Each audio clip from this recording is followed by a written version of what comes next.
استاذہ یہاں پہ جو آخر میں ہے نا واستغفر اللہ، مجھے یہ چیز بہت اچھی لگی تھی، کیونکہ بعض اوقات یہ ہوتا ہے کہ آپ کوئی نیکی کرتے ہیں اور پھر جو ہے آپ کو شک آنے لگتا ہے کہ شاید اس میں ریاکاری تھی یا اس میں کوئی کمی کوتاہی رہ جاتی ہے، اور ہم کبھی کبھی دل برداشتہ بھی ہو جاتے ہیں اور وہ چھوڑ دیتے ہیں. تو مجھے یہ چیز کل بہت زیادہ سمجھ میں آئی تھی، اور میں نے پریکٹس بھی کیا کہ جب استغفار آپ کر لیتے ہیں تو پھر اللہ تعالیٰ اس کو کمپنسیٹ کر دیں گے انشاءاللہ، اور مزید نیکی پہ ترغیب بھی ملتی ہے، اس سے ترغیب ملتی ہے. یہی بات آج یہاں تدبر میں بھی کی گئی ہے نا کہ اس میں ترغیب ہے. آپ نے بالکل صحیح سوچا، ورنہ تو انسان نیکی کر کے بھی بعض اوقات پریشان ہی رہتا ہے کہ پتہ نہیں قبول ہوئی ہے کہ نہیں، پتہ نہیں کس کھاتے میں ہماری کوششیں.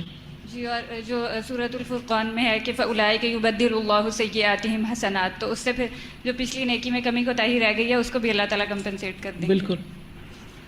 استاذہ میں دیکھ رہی تھی کہ جیسے یہاں قرض حسنہ کی بات ہے، تو انسان جب صدقہ دیتا ہے تو دے کے بس وہ کہہ دیتے ہیں بس دے دیا، اب اس نے واپس آنا نہیں ہے، لیکن قرض دیتے ہوئے دل کو بہت کچھ ہوتا ہے کہ پتہ نہیں یہ واپس کرے گا بھی یا نہیں کرے گا. تو لیکن اللہ تعالیٰ تو ومن اصدق من اللہ حدیثا، اس نے تو ضرور ہی واپس کرنا ہے انشاءاللہ. اور ساتھ ہی آگے اسی وقت کہہ دیا گیا نا اقرضوا اللہ قرضا حسنا وما تقدموا لانفسکم تجدوہ، واپس مل کے ہی رہے گا. بالکل. اور استاذہ جیسے یہ وتبتل الیہ تبتیلا، تو اس میں دیکھ رہی تھی کہ یہ چیز قرآن کو سمجھ کے بہت زیادہ انسان کے اندر آنے لگ جاتی ہے. پہلے تو ایسے ہوتا ہے کہ خالی گھر سے گھبراہٹ ہونے لگ جاتی ہے، لیکن جب انسان قرآن پڑھتا ہے پھر کہتے ہیں کہ سارے چلے جائیں، میں قرآن پڑھ لوں، میں نماز پڑھ لوں. تو یعنی جب میں نے قرآن پڑھا میرے ساتھ یہ بہت ہوتا تھا. پہلے میں تنہائی نہیں پسند کرتی تھی، لیکن پھر مجھے ہوتا تھا کہ یہ کمرہ تھوڑا خالی ہو جائے، میں یہاں اکیلی ہوں، میں نماز. نبی صلی اللہ علیہ وسلم پر بھی جب پہلی وحی نازل ہوئی تھی، اس سے پہلے بھی اور اس کے بعد بھی آپ بہت زیادہ عزلت پسند ہو گئے تھے. آپ نے اگر منہاج القاصدین پڑھی ہو تو اس میں ان موضوعات پر گفتگو بھی کی گئی ہے. جی واہجرہم حجرن جمیلہ کو اگر آپ تھوڑا سا الیبوریٹ کر دیں اور کچھ اس کے ایگزامپلس، کیونکہ جیسے صبر جمیل ایک اچھی ڈسکشن ہوئی تھی، آئی فیلٹ کہ حجر جمیل، اس میں آپ دیکھیے بہت ساری ایسی چیزیں ہوتی ہیں نا کہ جن میں ہمارا دل نہیں ہوتا یا ہم وہ نہیں کرنا چاہتے، چاہے وہ ہماری سوسائٹی کی کچھ پریکٹسز ہوں، مثلا کسی شادی پہ جا کے ان کی طرح کے طور طریقے اختیار کرنا. اب رشتہ داری کا معاملہ بھی ہے، قریبی بہن بھائی ہیں، ان کے بچوں کی شادی ہے، لیکن کر وہ سب کچھ وہ رہے ہیں کہ جس میں آپ کو دین ایمان غیرت ایکسیپٹ ہی نہیں کرتی کہ آپ اس میں شامل ہوں. اب آپ نے اس مجلس میں شریک بھی نہیں ہونا اور الگ بھی ہونا ہے، تو اب جمیلہ کیسے ہو؟ تو جمیلہ کا جو ایکسپلین کیا گیا ہے یہاں بھی اور ویسے بھی کیا جاتا ہے وہ یہ کہ اس طرح کسی چیز کو چھوڑنا کہ اذیت نہ ہو اس میں. یعنی آپ دوسروں سے ایکسکیوز کرتے ہیں، ان کو پہلے سے ہی بتا دیتے ہیں کہ میں اس میں شریک نہیں ہو سکوں گی، آپ برا نہیں مانیے. آپ ان کو گفٹ دے سکتے ہیں، آپ ان کی مدد کر سکتے ہیں جو بھی کرنی ہے، لیکن اس برائی میں ان کے ساتھ شریک نہیں ہو سکتے جس سے ان کو یہ ہو کہ یہ بندہ ہمارا بڑا خیر خواہ ہے، ہمارے لیے برا نہیں چاہتا، لیکن یہ اس کے اپنے اصول بھی ہیں. پھر وہ آپ کو بااصول انسان سمجھتے ہیں، برا نہیں سمجھتے. تو یہ دین کی ایک خوبی سامنے آ جاتی ہے کہ دین والے جو ہیں وہ روڈ نہیں ہیں، یا دین والے جو ہیں وہ بد اخلاق نہیں ہیں، یا دین والے جو ہیں وہ صرف بائیکاٹ کرنا نہیں جانتے بلکہ ہمدرد بھی ہوتے ہیں انسانوں کے. اسی طرح کوئی آپ سے قرضہ مانگنے آتا ہے مثلا، یا کوئی مالی مدد مانگتا ہے اور آپ کے اپنے حالات ٹھیک نہیں ہیں، بظاہر ایسا لگتا ہے کہ جیسے آپ کے پاس بہت کچھ ہے، بعض کو دوسروں کو غلط فہمی بھی ہو جاتی ہے، تو وہ آپ سے ایسی چیز کا سوال کر بیٹھتے ہیں جو آپ کے بس میں نہیں ہوتی. اب آپ نے انکار کرنا ہے. آپ خود امید رکھ رہے ہیں کہ آپ کے حالات اچھے ہوں اور آپ دوسرے کی ڈیمانڈ پوری نہیں کر سکتے، تو فَقُلْ لَهُمْ قَوْلًا مَيْسُورًا، آسان بات کریں، ان کے ساتھ نرمی سے بات کریں. پھر اسی طرح ہمیں نہ کرنی پڑتی ہے نا کچھ چیزوں میں، یعنی ہم دوسرے کی ڈیمانڈ پوری نہیں کر سکتے تو اس سے الگ ہونا پڑتا ہے. تو اس میں بھی نہ کہیں آپ، لیکن پولائٹلی کہیں، ٹھیک ہے. یعنی کسی کام کو جو دوسرے کی مرضی کے خلاف جا رہا ہو، اس طریقے سے اس کا انکار کریں کہ وہ دوسرے کے لیے اذیت کا باعث نہ بنے، یا آپ کے اندر تکبر ظاہر نہ کرے، یا آپ کے اندر ایک غرور یا فخر کی کیفیت نہ ہو کہ لوگ عام طور پر کیا کہنے لگتے ہیں، یہ دین والے اپنے آپ کو بڑی چیز سمجھتے ہیں، اپنے آپ کو بڑا نیک سمجھتے ہیں. اس طرح کے کمنٹس تو پھر بھی ملتے ہی رہیں گے، وہ نہیں باز آئیں گے، لیکن کم از کم اتنا ضرور ہے کہ دل ان کے ضرور گواہی دیں گے، اور یہ سب کچھ اچھے اخلاق کے ساتھ ہی ہو سکتا ہے. اور پھر مزید یہ یعنی اس کا اتنا گہرا مفہوم ہے نا، اتنا دور رس اس میں وہجر حجرن جمیلا، اور کہ تبتل الیہ تبتیلا بھی ساتھ آ جاتا ہے کہ انسان اپنی دور جاہلیت میں جو کچھ بھی کرتا رہا ہے، جس نام سے یا جس کام سے وہ پہچانا جاتا ہے، اور وہ کام اللہ کے لیے پسندیدہ نہیں ہے، اللہ کی نگاہ میں وہ درست نہیں ہے، تو ان ساری عادتوں کو اب بدلنا ہے. تو وہ گریجولی اور اس اچھے طریقے سے ہو کہ دوسرے جو ہیں اس سے اوفینڈ نہ ہوں.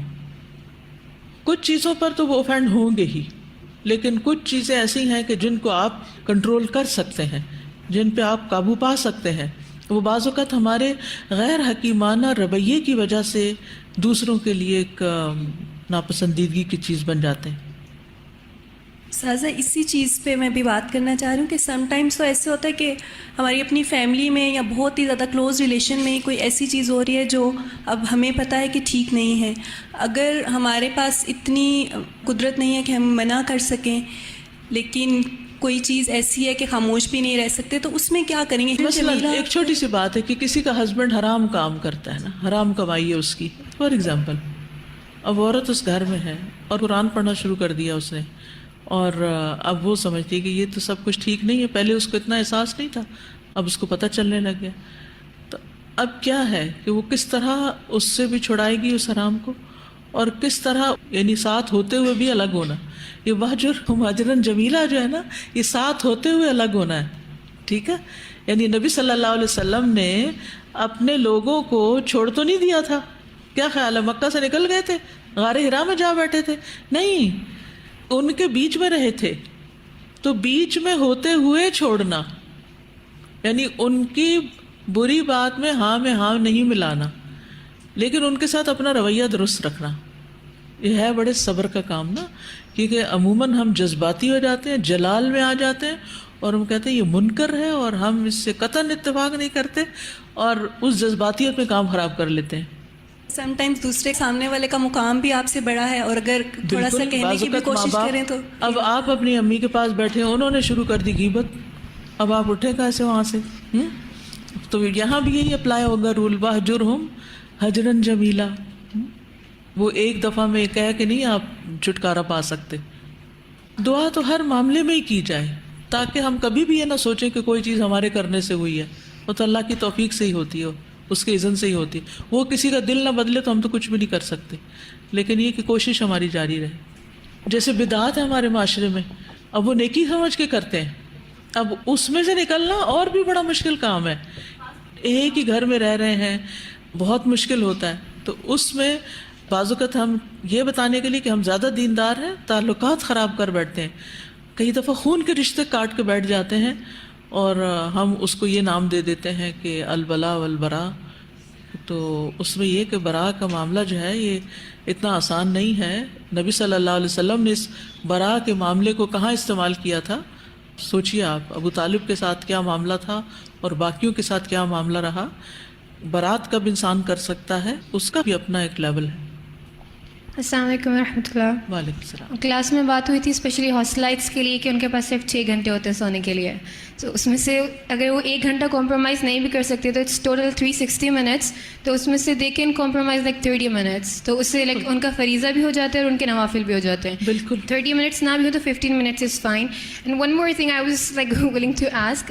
یہ جو بات ہوئی تھی کہ جو لوگ شوق سے جاتے ہیں تراویح کے لیے، اب بعض لوگ جو ہوتے ہیں میرے جیسے شوق سے تو جاتے ہیں، لیکن مثلاً ہم ایسی جگہ پہ کھڑے ہوں جہاں پہ پنکھا نہیں ہے اور بہت بری حالت ہو گئی ہے. شوق سے تو ہم گئے تھے لیکن وہاں پہ وہ بوجھ بن گئی ہے عبادت اپنے نفس کے اوپر. تو پھر وہاں پہ کیا گئے؟ یا امام صاحب نے اتنا لمبا کر دیا کہ کھڑا ہونا مشکل ہو گیا.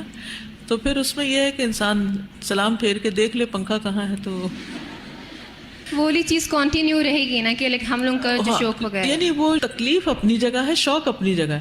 کتنے ہی کام ہم شوق میں تکلیف کے ساتھ بھی کر لیتے ہیں. یعنی اگر آپ قائم رہے تو اس کا مطلب ہے آپ نے شوق سچا ثابت کر دیا. کچھ چیزوں میں نا ہم جلدی بائک آؤٹ کر کے چھوڑ کے گھر چلے جاتے ہیں، وہ نہیں ہونا چاہیے. چلیے. ہم نے بھی ریسنٹلی 2 دن پہلے حضرت عثمان رضی اللہ تعالیٰ عنہ کے بارے میں پڑھا، جو یہ بھی بات ہو رہی تھی وَاہْجُرْهُمْ هَجْرًا جَمِيلًا، کہ جب وہ گھیراؤ میں تھے تو ان کے پاس ایک آدمی آیا اور وہ کہنے لگا کہ آپ عام مسلمانوں کے امام تھے اور اب جو ہے آپ ایک مصیبت آ پڑی اور اب ہماری نماز جو ہے وہ فتوں میں پڑھا امام جو ہے امامت کروا رہا ہے. تو حضرت عثمان رضی اللہ تعالیٰ عنہ نے اتنا اچھا جواب دیا. انہوں نے کہا کہ نماز ان تمام کاموں میں جو انسان کرتے ہیں سب سے اچھا کام ہے. تو نماز پڑھاتا ہے، آپ اس کے ساتھ نماز پڑھیں، لیکن اگر جو اس کی برائی ہے یا اس کا جو برا عمل ہے اس میں اسے چھوڑ دیں. تو وہ حضرت عثمان رضی اللہ تعالیٰ عنہ کی بات مجھے یاد آ گئی. وَاهْجُرْهُمْ هَجْرًا جَمِيلًا کتنا اچھا جواب ہے کہ تعاونوا علی البر والتقوی ولا تعاونوا علی الاسم والعدوان. سورۃ المزمل. یا ایھا المزمل قم اللیل الا قلیلا نصفہ او انقص منہ قلیلا او زد علیہ ورتل القرآن ترتیلا انا سنلقی علیک قولا ثقیلا ان ناشئۃ اللیل ہی اشد وطئا واقوم قیلا ان لک فی النہار سبحا طویلا واذکر اسم ربک وتبتل الیہ تبتیلا. یا ایھا المزمل، اے مزمل. مزمل کون ہے؟ محمد صلی اللہ علیہ وسلم. دیگر جتنے بھی انبیاء ہیں ان کو ان کے ناموں کے ساتھ پکارا گیا ہے، جیسے یا آدم، یا نوح، یا ابراہیم، یا موسیٰ، یا عیسیٰ. لیکن رسول اللہ صلی اللہ علیہ وسلم کو یا محمد کہہ کے نہیں پکارا گیا، بلکہ آپ کو یا ایھا المزمل، یا ایھا المدثر، یا ایھا الرسول، یا ایھا النبی کہہ کے پکارا گیا ہے. تو مفسرین کہتے ہیں کہ یہ اللہ سبحانہ وتعالیٰ کی آپ سے محبت کا اظہار ہے، یعنی اللہ تعالیٰ نبی صلی اللہ علیہ وسلم سے محبت کرتے ہیں تو اس بنا پر آپ کو پیار سے مخاطب کرتے ہیں. جیسے ہم بچوں سے جب محبت کا اظہار کرتے ہیں تو عموماً کیا کرتے ہیں، ان کا نام نہیں لیتے بلکہ ان کے جو القاب یا جو بھی کوئی نرالا یا انوکھا نام لے کے یا پیار کا کوئی نام لے کے ان کو پکارتے ہیں. آپ صلی اللہ علیہ وسلم کو مزمل کیوں کہا گیا؟ کوئی بتائے گا آپ میں سے؟ مزمل کیوں کہا گیا؟ زمل یزمل کا معنی کیا ہوتا ہے؟ اڑنا. اور دسر یدثر کا بھی ٹھیک ہے، اڑنا. دونوں میں فرق کیا ہے؟ دونوں میں فرق یہ ہے کہ جب کوئی بھاری چیز جیسے لحاف وغیرہ اوڑھا جاتا ہے تو وہ مزمل ہوتا ہے، جیسے سردیوں کی اوڑھنی. اور مدثر جو ہے وہ خفیف کپڑے کا اوڑھنا ہوتا ہے دونوں ہی اوڑھنے کی چیزیں. یعنی سردیوں میں انسان اپنے اوپر بھاری چیز اوڑھتا ہے اور گرمیوں میں ہلکی چیز اوڑھتا ہے، تو دونوں موسموں کا ذکر ہے. اور یہاں اس کا خاص کانٹیکسٹ کیا ہے؟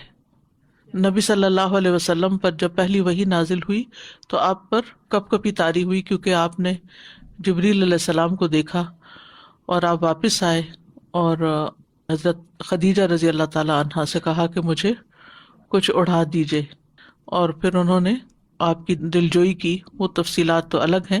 تو اصل میں نبی صلی اللہ علیہ وسلم کو تیار کیا جا رہا ہے ایک بھاری بوجھ اٹھانے کے لیے. تو یہ مزمل بھی اور مزمل بھی، یعنی ایک طرح سے خفیف اشارہ ہے کہ آپ ایک بھاری بوجھ اٹھانے والے ہیں، کیونکہ عربی زبان میں زامل کہتے ہیں بوجھ اٹھانے والے کو. نبی صلی اللہ علیہ وسلم نے جب ہجرت کی تو ابو بکر رضی اللہ عنہ نے 3 اونٹنیاں خریدی تھی، ایک قصوہ نبی صلی اللہ علیہ وسلم کے لیے، ایک اپنے لیے، اور ایک بوجھ اٹھانے کے لیے. تیسری اونٹنی جو تھی وہ زاملہ اس کو کہا گیا کہ سامان لادا گیا تھا اس پر. کبھی آپ اونٹ کو قریب سے غور سے دیکھیں تو اس کے اوپر بہت زیادہ سامان رکھنے کی یا بہت سارے لوگ اکٹھے بیٹھنے کی جگہ نہیں ہوتی، تو اس لیے ایک سے زائد اونٹنیوں کا انتظام کیا گیا تھا.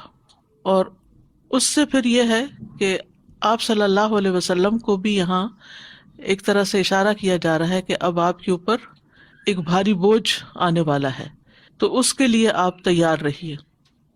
یا ایھا المزمل کہہ کے کیا کہا گیا؟ قم اللیل، رات کو قیام کیجیے. قیام اللیل کیا ہوتا ہے؟ رات کی نماز ادا کرنا. اور صرف نماز ہی نہیں، اس میں جیسے ذکر اذکار ہیں، دعا ہے، استغفار ہے، انسان رات کو اٹھتا ہے. نہیں، قیام کا مطلب ہوتا ہے اٹھنا. قم اللیلہ، اٹھو رات کے وقت، یعنی رات کے وقت کھڑے ہو جاؤ، یعنی بستر سے اٹھنا، دعا پڑھتے ہوئے، پھر مسواک کرنا، وضو کرنا، نماز پڑھنا، استغفار کرنا، وبالاسحار هم یستغفرون، اور پھر اپنے لیے دعائیں کرنا. یہ سب کا سب قیام اللیل میں آ جاتا ہے، یہ سب قیام اللیل کا حصہ ہے. ٹھیک ہے، تو اس میں سے انسان جو بھی چیزیں کر رہا ہوتا ہے اللہ کی رضا کے لیے، وہ ساری کی ساری دراصل انسان کو اللہ تعالیٰ کا قرب عطا کرتی ہیں. اور پھر قیام اللیل جو ہوتا ہے وہ صرف رات کا آخری حصہ ہی نہیں، بلکہ پہلا بھی ہو سکتا ہے، درمیانی بھی ہو سکتا ہے، اور آخری حصہ بھی ہو سکتا ہے. الا قلیلا، مگر تھوڑا. نصفہ او انقص منہ قلیلا او زد علیہ ورتل القرآن ترتیلا. تو رات کے قیام میں جو آپ صلی اللہ علیہ وسلم کو کرنے کا کام بتایا جا رہا ہے وہ کیا ہے؟ رتل القرآن ترتیلا. یہ بتائیے کہ سورۃ المزمل کب نازل ہوئی تھی؟ اس کا یعنی ترتیب نزولی کیا ہے؟ کچھ آپ نے تفسیر میں پڑھا ہے؟ 5ویں سورت ہے. اس میں عام طور پر یہ کہ سورۃ العلق کی پہلی چند آیتیں نازل ہوئی تھی، کیونکہ دوسری جو تھی وہ سال بعد نازل ہوئی تھی. پہلی نازل ہوئی، پھر اس کے بعد کیا ہوا؟ دوسری وحی کون سی تھی؟ مدثر. تیسری بعض کے خیال میں القلم تھی. اب یہاں پر جو ترتیل ہے قرآن کی، اس کے 3 معنی ہیں. یعنی ویسے تو اب تفصیلات میں نے آپ کو بتائی ہوئی ہیں کہ آہستہ آہستہ پڑھنا، ٹھہر ٹھہر کے پڑھنا، یہ سب باتیں اس کے معنی میں پائی جاتی ہیں. لیکن مراد اس سے کیا ہے؟ ایک ہے تحقیق، ایک ہے تجوید، اور ایک ہے حدر. یہ تینوں چیزیں ترتیل کے اندر آ جاتی ہیں. تحقیق کیا ہوتا ہے کہ حروف کو صحیح مخارج کے ساتھ ادا کر کے اور ہر حرف کا حق ادا کر کر کے اس کو ادا کرنا. جیسے قاری عبدالصمد اور قاری حسری یا ایمن سوید رشدی، ٹھیک ہے، یہ جس طرح تلاوت کرتے ہیں نا، یعنی سلو پیس میں. ٹھیک. اور تجوید کا مطلب ہوتا ہے اس کو خوبصورت بنا کر پڑھنا، عمدہ طریقے سے اس کو پڑھنا، یعنی مخارج وغیرہ کا خیال رکھے پر اس میں تحسین بھی آ جاتی ہے. اور حدر جو ہوتا ہے وہ عام قراء جیسے پڑھتے ہیں، جیسے مکہ کے قاری جس طریقے سے پڑھ رہے ہوتے ہیں، اس کو حدر کہا جاتا ہے. لیکن یہ تینوں چیزیں ترتیل کے اندر آتی ہیں. تو جب یہ کہا گیا کہ رتل القرآن ترتیلا، تو اس میں ان تینوں میں سے جو بھی طریقہ آپ سلیکٹ کریں وہ ترتیل میں آ جائے گا.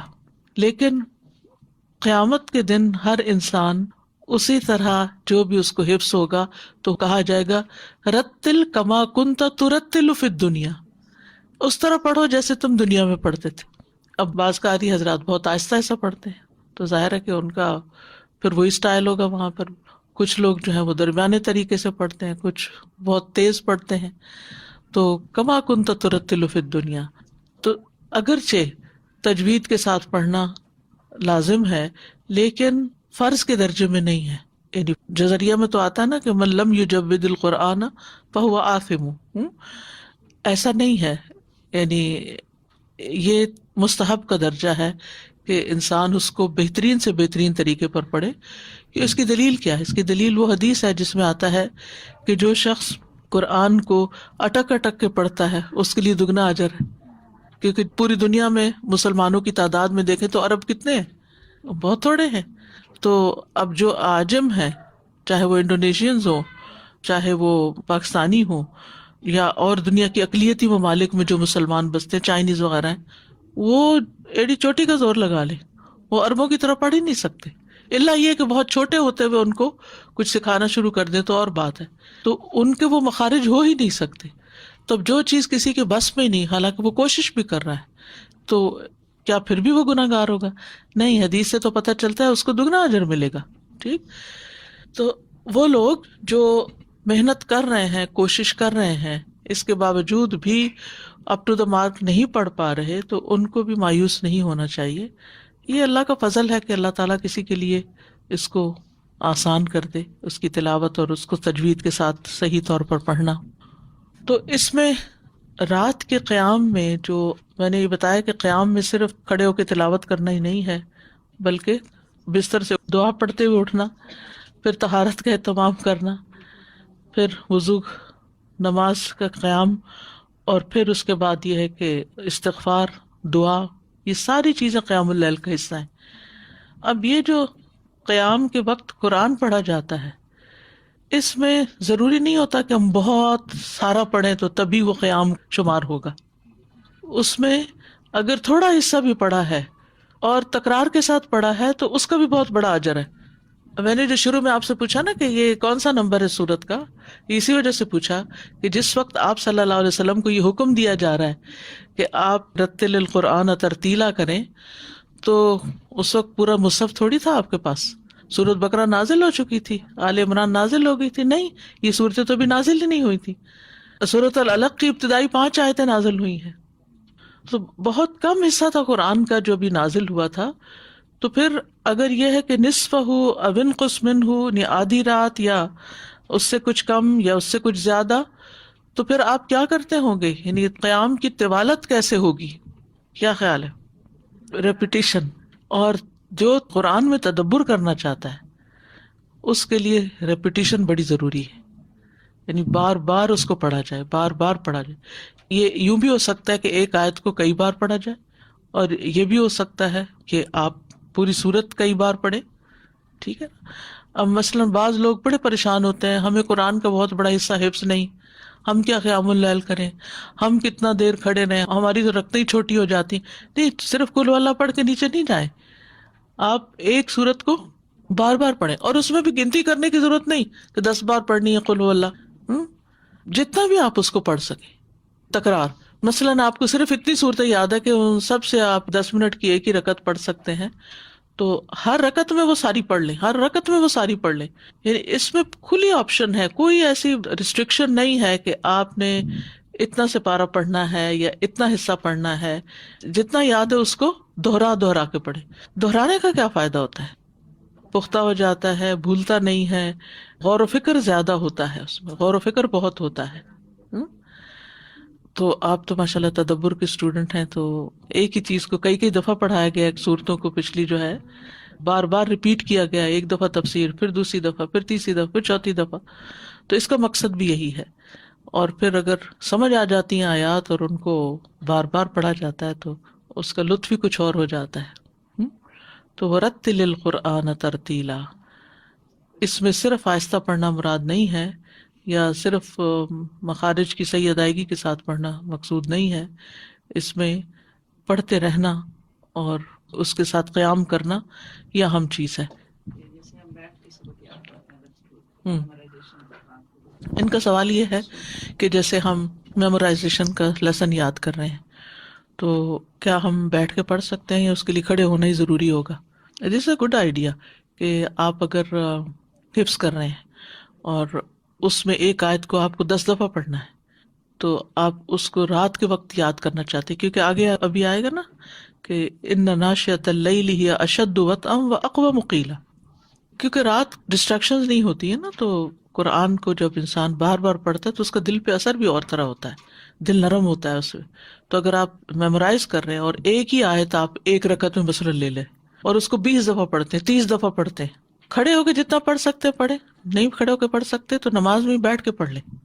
ٹھیک ہے، بیٹھ کے بھی پڑھ سکتے ہیں، مصحف کو دیکھ کے بھی پڑھ سکتے ہیں، مصحف کے بغیر بھی پڑھ سکتے ہیں. آپ بلکہ یوں بھی کر سکتے ہیں کہ ایک آیت کو آپ ایک رکعت میں آپ نے دیکھ کے پڑھا مثلا اور 20 دفعہ پڑھ لیا، پھر آپ اس کو رکھ دیں اور اگلی رکعت میں 20 دفعہ زبانی پڑھیں اس کو. تو اس طرح کیا ہوگا، آپ کا سبق بھی یاد ہو جائے گا اور آپ کا قیام اللیل بھی ہو جائے گا. پہلے میں نے کہا قیام اللیل کا مطلب صرف کھڑے ہونا نہیں ہے. قیام اللیل سے مراد یہ سارے کام ہیں جو رات کے وقت آپ اللہ کی خاطر اٹھ کے کرتے ہیں. ٹھیک ہے، اور اس میں خاص طور پر پھر قرآن کا تو حکم آیا نا کہ قرآن پڑھا جائے. بعض علماء کی رائے یہ ہے کہ دن کے مقابلے میں رات کا پڑھنا جو ہے وہ زیادہ باعث اجر ہے، اور نماز کے بغیر پڑھنے سے زیادہ نماز کے اندر پڑھنا جو ہے وہ زیادہ باعث اجر ہے. اور بغیر سمجھے پڑھنے کی نسبت سمجھ کے پڑھنا بہتر ہے، اور بغیر تجوید کے پڑھنے سے تجوید کے ساتھ پڑھنا بہتر ہے. تو درجے ہوتے ہیں نا ہر کام کے، تو انسان ہمیشہ بہتر کی کوشش کرے. میں جو ادنا درجے بتا رہی ہوں کہ یہ بھی کر سکتے ہیں، یہ بھی کر سکتے ہیں، یہ صرف اس لیے تاکہ ایک شوق پیدا اور ہمت بندے. جب ایک دفعہ ہمت آ جاتی ہے نا انسان کے اندر تو انسان پھر ریگولر ہو جاتا ہے، پھر آہستہ آہستہ کیپیسٹی بلڈنگ ہوتی جاتی ہے اور انسان زیادہ سے زیادہ کرنا شروع کر دیتا ہے، اور اس کے لیے بھی اس کو سہولت ہو جاتی ہے.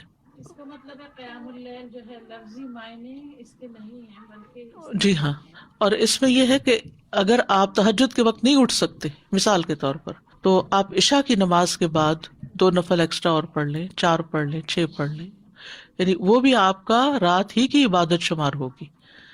جیسے حدیث میں آتا ہے کہ اگر کوئی شخص مغرب اور عشاء پڑھتا ہے تو اس کو نصف رات کی عبادت کا اجر مل جاتا ہے، اور اگر کوئی فجر کی نماز بھی جماعت سے پڑھتا ہے تو گویا ساری رات عبادت کی اس نے، یعنی اجر و ثواب کے اعتبار سے. لیکن آبویسلی اگر آپ تہجد کے وقت اٹھتے ہیں تو پہلی رات کی نسبت اٹھنے سے زیادہ فائدہ مند ہے. وہ کیوں؟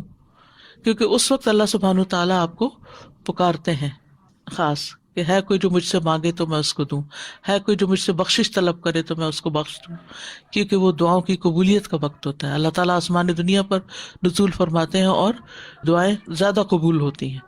لیکن اس کا یہ مطلب نہیں کہ صرف وہی وقت ہے قیام اللیل کا. رات کے کسی بھی حصے میں آپ اٹھ کے، اور اگر آپ سوئے نہیں بھی، جاگ ہی رہے ہیں، کہ بعض اوقات ایسا بھی ہوتا ہے نا، آپ جاگ رہے ہیں تو آپ سوچتے ہیں کہ اچھا میں تو آج سوئی نہیں، میرے تہجد نہیں ہوں گے، کیونکہ تہجد کا لفظی معنی ہے نیند سے اٹھنا، نیند سے بیدار ہو کے جو ہم پڑھتے ہیں نماز، تو اس کے لیے بھی کوئی شرط نہیں ہے. بعض لوگوں کو نیند ہی نہیں آتی، تو بجائے اس کے کہ ادھر ادھر سائڈیں بدلتے رہیں، بہتر ہے کہ اٹھ کے کچھ نہ کچھ نماز ہی پڑھ لیں. کھڑے ہونے کی ہمت نہیں تو بیٹھ کے ہی پڑھ لیں، آدھا ثواب ہوتا ہے لیکن انسان محروم نہیں ہوتا، وہ بھی باعث اجر ہے. ٹھیک ہے، تو ہمارے دین میں بہت وسعت ہے، بہت وسعت ہے. بس نیت تو کریں، ارادہ تو کریں، اور شروع تو کریں، تھوڑے سے شروع کریں. تازہ جی، میں کلیریفیکیشن اول رات کی چاہتی ہوں، کیونکہ میں سمجھتی ہوں 4 بجے آن words. Am I right in my understanding؟ نہیں، اول رات سے مراد عشاء کی نماز کے فوراً بعد. اچھا، عشاء کی نماز کے فوراً بعد اول رات کا حصہ، اول وقت نہیں ہے. تہجد کا اول وقت جسے ہم کہتے ہیں کہ پرائرٹی ٹائم جو ہے وہ آخری حصہ ہے، سحری کا وقت. وَبِالْأَسْحَارِ هُمْ يَسْتَغْفِرُونَ، کیونکہ نبی صلی اللہ علیہ وسلم فرمانا کہ بہترین قیام داؤدی ہے، اور بہترین صوم داؤدی ہے. تو ان کا طریقہ کیا تھا صوم داؤدی کا؟ ایک دن روزہ رکھتے تھے، ایک دن نہیں رکھتے تھے. ٹھیک ہے، اور قیام کیسے کرتے تھے کہ رات کے پہلے کچھ حصے میں سوتے تھے، پھر قیام کرتے تھے، پھر اس کے بعد چھٹے حصے میں پھر سو جاتے تھے. یعنی جیسے پہلے عشاء کے بعد جیسے 4 گھنٹے سوئے، پھر اس کے بعد قیام کیا، یعنی 1/3 آرام کیا، پھر اس کے بعد قیام کیا، اور پھر اس کے بعد آخری تھوڑے حصے میں دوبارہ سو گئے.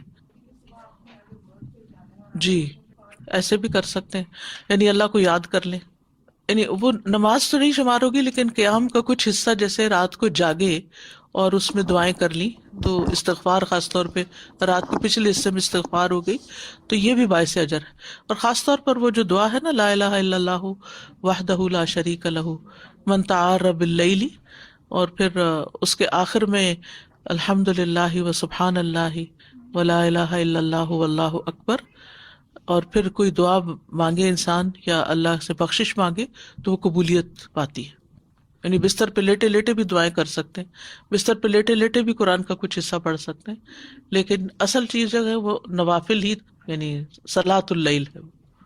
کیونکہ نبی صلی اللہ علیہ وسلم کی ایک اور حدیث میں آتا ہے صلاۃ اللیل مثنا مثنا. ٹھیک ہے، یعنی جو صرف نماز ہے نا، اس کے لیے صلاۃ اللیل کا لفظ استعمال ہوا ہے، اور قیام میں بہت ساری چیزیں شامل ہو جاتی ہیں. ان دونوں میں خفیف فرق ہے. ٹھیک، لیکن عمومی طور پر ہم قیام سے مراد رات کو نماز ہی لیتے ہیں. جیسے تراویح وغیرہ ہے تو تراویح رات کے پہلے حصے میں پڑھی جاتی ہے، اور تہجد جو ہے وہ آخری حصے میں پڑھا جاتا ہے، اور درمیان میں کچھ حصہ ہو جاتا ہے. ٹھیک ہے جی استاذہ جی، سورۃ المزمل میں آپ صلی اللہ علیہ وسلم کو جس طرح حکم ہوا تو اس وقت بہت تھوڑا قرآن نازل ہوا تھا. جی ہاں، رائٹ. اور جب آخر آپ کی عمر تھی تو ہم نے ابھی سنا کہ آپ صلی اللہ علیہ وسلم بیٹھ کے پڑھتے تھے، اور جب آپ کو رکوع کرنا ہوتا تھا تو آپ کھڑے ہو کے 30-40 آیات پڑھتے تھے. تو آئی واز تھنکنگ کہ ہم تو ایک رکعت میں کھڑے ہو کے بھی 30-40 آیات نہیں پڑھتے، دیکھ کے بھی نہیں پڑھتے. آپ صلی اللہ علیہ وسلم کے کمال کی کیا بات ہے. بالکل. یہ بڑھاپے میں بھی اسٹیمنا بھی بلڈ ہو جاتا ہے نا. ایک کام جو انسان ساری زندگی کرتا ہے، اچھے بڑھاپے کے لیے یہ ٹپ یاد رکھیں کہ جوانی میں عبادت کریں، جوانی میں کام کریں. جو کام آپ جوانی میں ریگولرلی کرتے ہیں نا، تو اللہ سبحانہ تعالیٰ بڑھاپے میں بھی توفیق دے دیتا ہے. آپ نے دیکھا ہوگا کہ کئی بزرگ لوگ جو ہوتے ہیں وہ جوانوں سے زیادہ عبادت کر رہے ہوتے ہیں، تو اس وقت لوگ عام طور پہ سمجھتے ہیں کہ شاید یہ بڑھاپے میں شروع ہوئے ہیں. ٹھیک ہے، کچھ لوگ بڑھاپے میں بھی شروع ہو سکتے ہیں، لیکن عموماً یہ ہوتا ہے کہ عادتیں جو پختہ ہو جاتی ہیں ساری زندگی جو کام کرتے کرتے، تو وہ پھر بڑھاپے میں آسان ہو جاتے ہیں. السلام علیکم. وعلیکم السلام. یہ سازا جی آپ نے بتایا تھا فقرأوا ما تیسر من القرآن، آپ نے بتایا تھا ابھی کہ یہ قیام اللیل ہی کہیں گے اس کو، من القرآن کو یعنی جی قرآن کا مطلب جی قرآن سے مراد کبھی کبھی نماز بھی ہوتی ہے، یعنی کہ جتنی بھی پڑھ سکیں. نبی صلی اللہ علیہ وسلم جو تھے وہ 11 رکعتیں جو ہیں ان سے کم یا زیادہ نہیں پڑھتے تھے، وہ 11 ہی پڑھا کرتے تھے. اور اس کی راویہ ہے حضرت عائشہ. حضرت عائشہ کے بارے میں آتا ہے کہ نبی صلی اللہ علیہ وسلم جب رات کو نماز پڑھتے تھے تو سجدے میں جاتے وقت آپ ان کے پاؤں کو ٹھوکا لگاتے تھے تو وہ پاؤں سمیٹ لیتی تھی، اور پھر جب آپ یعنی دوبارہ قیام کرتے تھے تو وہ پھر پاؤں پھیلا لیتی اور پھر اس طرح. تو اب آپ دیکھیں کہ ہر رکعت میں وہ ان کو ٹھوکا لگاتے تھے، تو ان سے زیادہ رکھتے کون گن سکتا ہے.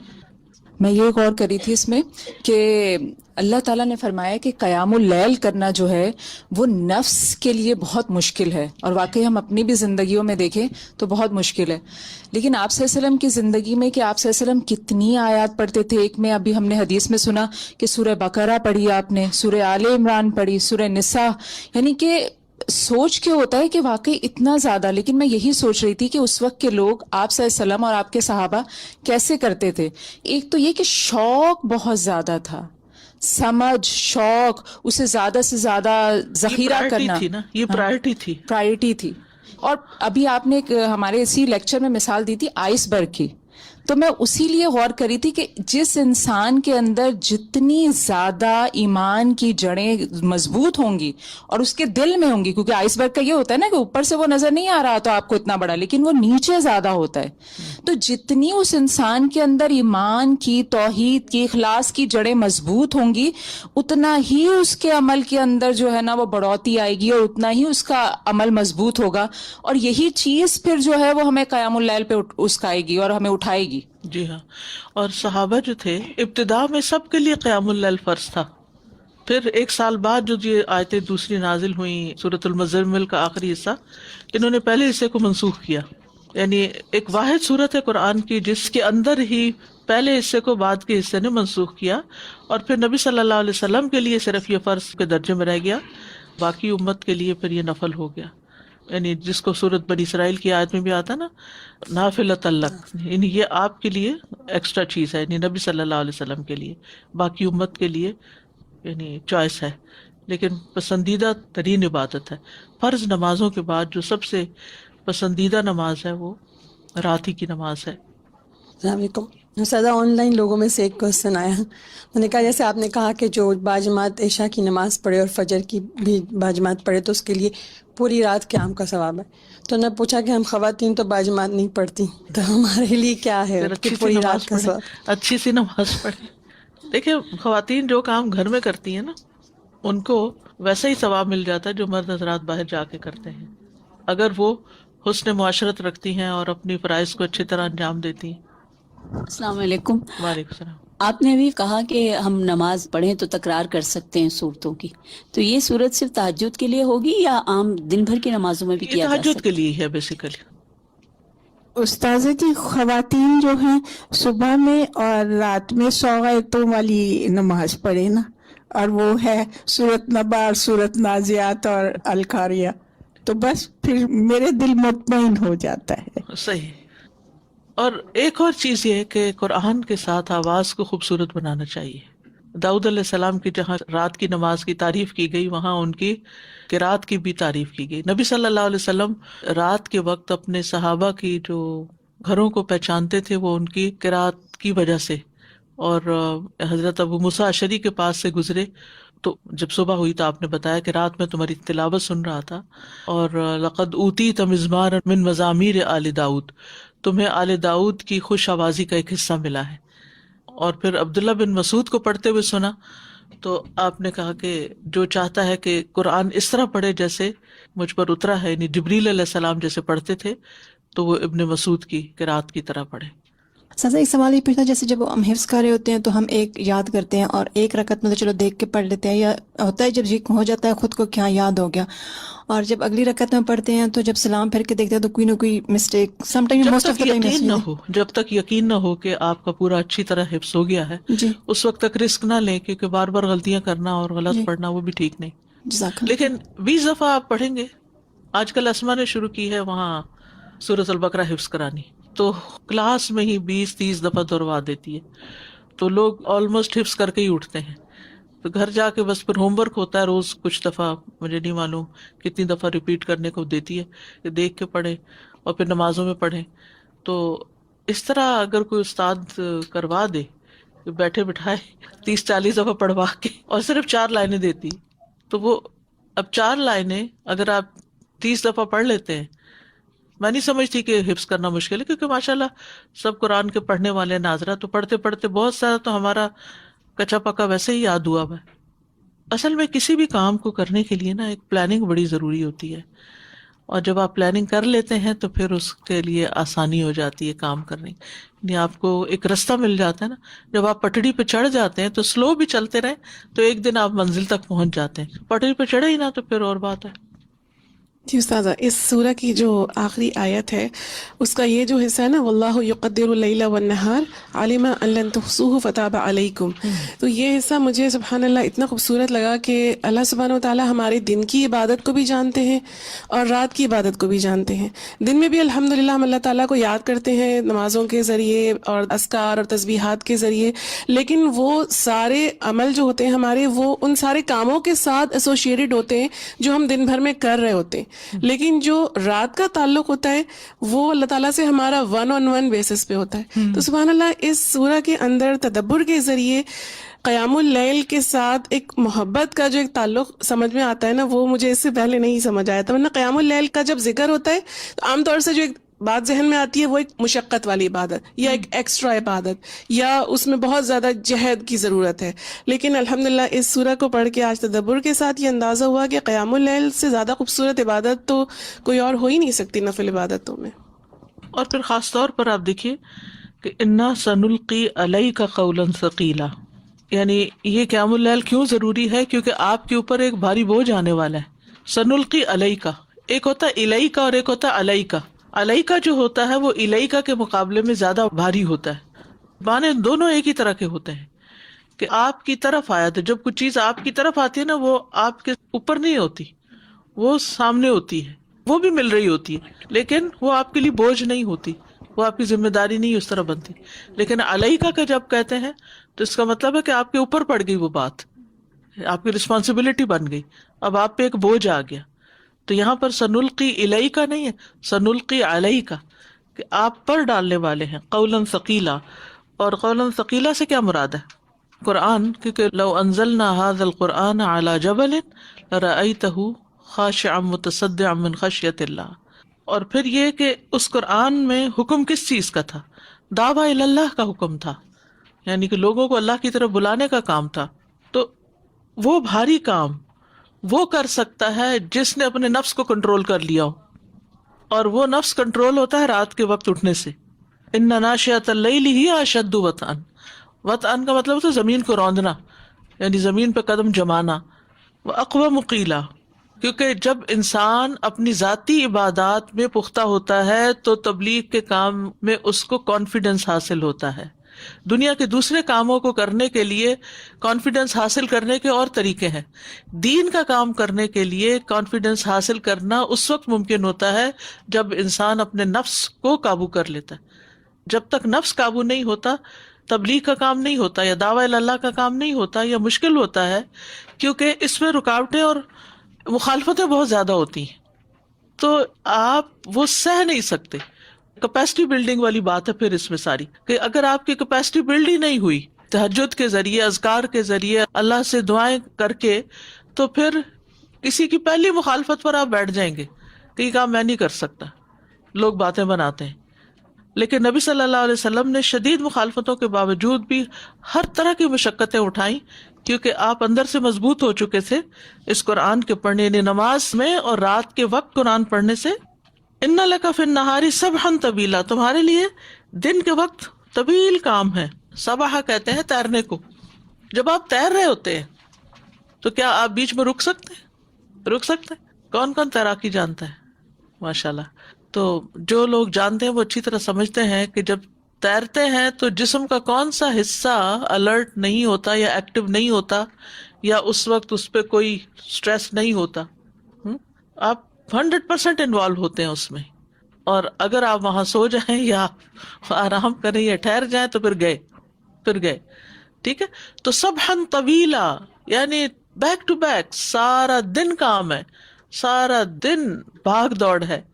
اچھا, اس سے آپ دیکھیں کہ جس شخص کی سارا دن بھی بھاگ دوڑ ہے وہ بھی اگر رات کے وقت اٹھے اور اللہ کی عبادت کرے تو وہ اس کے لیے بہتر ہے, کیونکہ ہم عموماً کیا عذر پیش کر دیتے ہیں, سارا دن ہم بہت بزی ہوتے ہیں. سبحان اللہ, سب سے بڑی ایکسکیوز ہی ہماری یہی ہوتی ہے کہ ہم بہت مصروف لوگ ہیں, اس لیے صبح اٹھنا ہمارے لیے مشکل ہے. اور پھر تہجد تو چھوڑ, فجر کی نماز کے لیے بھی اٹھنا لوگوں کے لیے مشکل ہوتا ہے. تو پھر دین میں جماؤ نہیں آتا. یہ استقامت حاصل کرنے کے طریقے ہیں.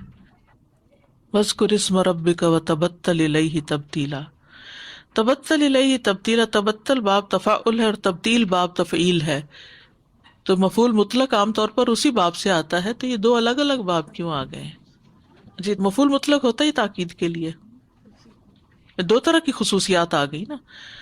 اچھا, تبتل الیہ تبتیلا میں مجھے شاہین کی مثال یاد آتی ہے کہ شاہین جو ہے بسیرا کر پہاڑوں کی چٹانوں پر. وہاں پہاڑوں کی چٹانوں پہ کیا ہوتا ہے؟ کون کون ہوتا ہے وہاں؟ کون سے اور پرندے ہوتے ہیں وہاں؟ بس وہی ہوتا ہے. تو جس کی اڑان اونچی ہوتی ہے نا, ٹھیک ہے, وہ تبتل الیہ تبتیلا ضرور کرتا ہے. یعنی اسے لوگوں سے کٹ کر تنہائی میں اپنے رب سے باتیں کرنے کا وقت ضرور ملنا چاہیے. یعنی محفلوں اور ہجوم سے ہٹ کر, یعنی لوگوں سے الگ ہوتے ہیں تو اپنے رب سے ملتے ہیں نا, پھر رب سے باتیں تبھی ہو سکتی ہیں نا. ہر وقت شغل میلہ, ہنسی مذاق, ادھر کھیل کود, ادھر باتیں, فون پہ باتیں, واٹس ایپ پہ چیٹ, ادھر, یعنی اس میں وہ پھر وہ جو کلوزنس ہے اللہ سبحانہ تعالیٰ سے وہ نہیں آتی. تو اس کلوزنس کے لیے کوئی نہ کوئی وقت ضرور نکالیں, چاہے وہ لمحوں پر مشتمل ہو. یہ میری ایڈوائس ہے آپ کو, ڈیلی چاہے فیو منٹس ہی کیوں نہ ہو. رات کے وقت مل جائے تو بہت ہی اچھا ہے, لیکن اگر رات کو نہیں بھی ملتا تو دن میں بھی کوئی نہ کوئی وقت ہر ایک سے کٹ کے, پوری دنیا سے کٹ کے اللہ سبحانہ تعالیٰ کا ذکر کرے. وَاذْكُرِ اسْمَ رَبِّكَ, یعنی وہ خاص ذکر. ایک تو ہوتا ہے نا روٹین میں سبحان اللہ سبحان اللہ سبحان اللہ, اس میں ہم بس پھیرا ہی دے رہے ہوتے ہیں انگلیوں پہ, وہ کیفیت نہیں آتی جو ون آن ون اللہ تعالیٰ کے ساتھ بات چیت کرنے میں آتی. تو وہ بھی اپنے اندر لانے کی کوشش کریں. کرتے ہی ہوں گے آپ, لیکن ایک یاد دہانی ہے کہ تنہائی میں انسان بیٹھ کر اپنے عیبوں پہ نظر ڈالے, اللہ کی رحمتوں پہ نظر ڈالے اور اللہ سے قرب کی دعا کرے اور اپنی مشکلات اپنے رب کے سامنے رکھے, تو اس سے بھی بہت سے معاملے آسان ہو جاتے ہیں. ٹھیک ہے.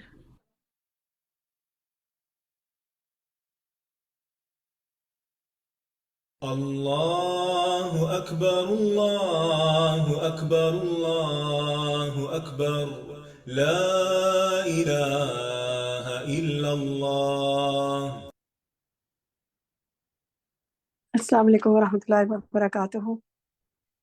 کتنی پیاری ہم نے باتیں سنی. اللہ تعالیٰ ہمیں ان پہ عمل کی توفیق عطا کرے, ہمارے دل میں ان کو اتار دے, اور خصوصاً نبی پاک صلی اللہ علیہ وسلم کے لیے جو فرض چیزیں تھیں ہمارے لیے تو اللہ سبحانہ و تعالیٰ نے وہ نفل کے درجے میں رکھی, لیکن جو شوق سے, خوشی سے, حرص سے کرے گا تو اللہ تعالیٰ بھی اس سے انشاءاللہ راضی ہوگا. اللہ تعالیٰ کی بہت ہم پر عنایت ہے کہ اس نے ہمیں اتنے اچھے طریقے اپنے نبی کے ذریعے عبادت کے سکھائے, اپنی عبادت کے. تو جناب دیکھتے ہیں کہ آج ہم نے پڑھا الوقفات التدبریہ میں کچھ چیزوں کو, سوالات ہمارے, جواب آپ کے. پہلا سوال آپ سے یہ ہے, بسم اللہ الرحمن الرحیم, کہ اللہ تعالیٰ نے جھٹلانے والوں کو اولی النعمہ کیوں کہا گیا, اس وقت سے بیان کیا ہے, کیوں بیان کیا ان کے لیے, اور اس کا فائدہ کیا ہے؟ اولی النعمتی کہا نا, تو کیا فائدہ ہے؟ عنبر ملک آپ بتائیں گی یہ بات کیوں آئی ہے نعمتوں والے؟